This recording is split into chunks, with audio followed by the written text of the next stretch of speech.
Toujours à Paris, un autre rassemblement a été tenu devant le musée de l'Homme pour réclamer la restitution de ces ossements et de ces crânes des moudjahidines qui sont exposés de manière indigne dans ce musée même.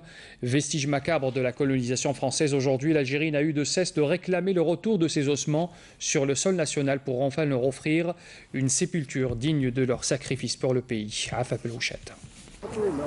C'est une date symbolique qu'ont choisi ces manifestants regroupés au pied du mur de la paix face au Musée national d'histoire naturelle de Paris pour réclamer la dignité d'une sépulture au rio de la résistance nationale tuée par le corps expéditionnaire français dans les années 1840 et 1850 dont les crânes sont conservés dans ce musée.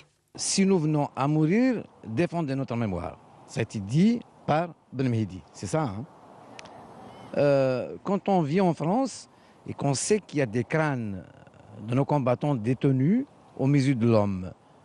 Nous avons des traditions, nous avons des coutumes, nous avons une religion, nous on enterre nos morts. Parmi les 37 restes mortuaires identifiés figurent les crânes appartenant au chef de la révolte des Saadcha, Cheikh Bouzienne, Sherif Bouberla, chef de la révolte qui porte son nom dans le Jurjura, ou encore Simourtar Ben Kouider Titraoui. Les manifestants appellent au rapatriement des restes mortuaires en Algérie. Ce sont effectivement des gens qui peuvent être considérés à juste titre comme des résistants, dans la mesure où ce sont des hommes qui ont pris les armes contre la colonisation française dans les années 1840 et après, dont les têtes ont été coupées, tranchées, parfois à des fins d'études anthropologiques et transférées en France, comme d'autres colonisés,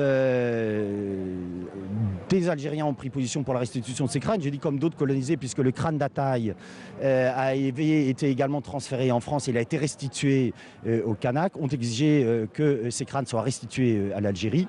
Là aussi et là encore, jusqu'à plus en plat formé, ce geste politique et symbolique n'a toujours pas été réalisé. Selon les responsables du musée, rien n'empêcherait le rapatriement de ces restes mortuaires si la demande est faite.